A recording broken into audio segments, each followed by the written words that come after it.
বিজ্ঞানের কল্যাণে আমরা অনেক আরাম আয়েসে সুন্দর জীবনযাপন করতে পারছি। যেমন ফ্রিজটা যদি আবিষ্কার না হতো তাহলে আমাদের মতো মানুষের যে কী হতো বলাই বাহুল্য।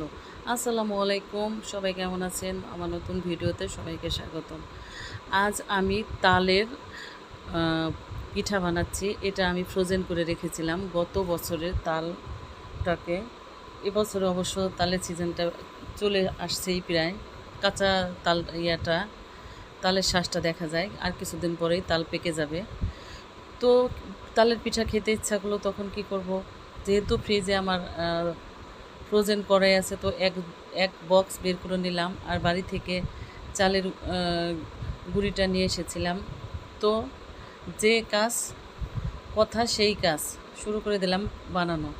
তো আমার হেল্পিং হ্যান্ড আমার খালা আমাকে একটু সাহায্য করেছিলেন, কারণ আমি এই পিঠা বানানোর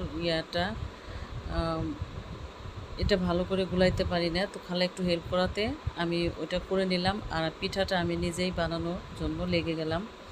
তো আসলে পিঠা বানাইতে যায় ভীষণ মজা লাগতেছিল। পিঠাগুলো দেওয়ার সাথে এত সুন্দর করে করে ফুলে উঠতেছিল, মনে হয়েছিল আরও অনেকগুলা বানাইতে পারতাম যদি, ভালোই লাগতেছিল। আর এত মজা হয়েছিল পিঠাটা। আর এই পিঠার এই তালের রসটা, চালের গুঁড়া আর এর সাথে একটু আমরা যে রুটি বানাই ময়দাটা, ওই ময়দাটা দিয়ে দিলেই পিঠাগুলো সুন্দর মতো ফুলে যায়। আর একটু গুঁড়ো দুধ দিলে তো আরও পিঠাটা অনেক মজা হয়। তো একটু গুঁড়ো দুধ দিয়ে দিবেন। এই সব কিছু মিক্সড করে, আর চিনি পরিমাণ মতো চিনি, যে যেমন মিষ্টি পছন্দ করেন ঠিক সেইভাবে মিষ্টিটা দিয়ে নেবেন। তো বিকালে নাস্তায় কিন্তু এটা একটা সুন্দর একটা আইটেম হয়ে যায়, কারণ বাচ্চাদের প্রত্যেক দিন এক নাস্তা খাইতে চায় না। বিকালে নাস্তাটা একটা মাদের জন্য একটা টেনশনের বিষয় হয়ে দাঁড়াইছে। আজকে কি দিব, আজকে বাচ্চারা কী খাবেন, বাচ্চারা এক খাবার দুইবার খেতে চায় না। তো এইটা বানিয়ে ফেললাম এবং ছেলেদেরকে নিয়ে দিলাম, ছেলেরা খুব পছন্দ করলো। বিকালে নাস্তাটাও আমার সুন্দর মতো আজকের দিনের জন্য অন্তত চিন্তামুক্ত হলাম, যে ছেলেরা যেহেতু পছন্দ করছে, খাচ্ছে।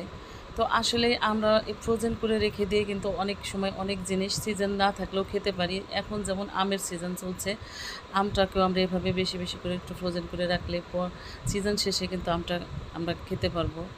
কাঁচা আমটাও কিন্তু সুন্দর মতো রেখে দেওয়া যায়, যখন খুশি খেতে ইচ্ছা করে বের করে নেওয়া যায়। আবার লিচুটাও করা যায়। তো আধুনিক যুগের বউরা অনেক বুদ্ধিমতী, তারা সব কিছুই সময় বাঁচানোর সাথে সাথেই অনেক কাজ গুছিয়ে রাখেন, কাজটাকে এগিয়ে রাখেন এবং সে অনুযায়ী করেন। আর আমাদের মতো চাকরিজীবীদের তো অনেক কাজ এগিয়ে রাখতে হয়, যেমন আগে থেকেই সব কিছু গুছিয়ে রাখতে হয়। তো আমার পিঠাগুলো কেমন লাগছে দেখুন, এই পিঠাগুলো এত সুন্দর করে ফুলে ফুলে যাচ্ছিল, আমার শুধু ভালোই লাগতেছিল দেখতে। তো ভিডিওটা কেমন লাগলো অবশ্যই সবাই পাশে থাকবেন, লাইক কমেন্ট অবশ্যই করবেন। আর আমার পিঠাগুলো কেমন লাগলো বলে যাবেন। আল্লাহ।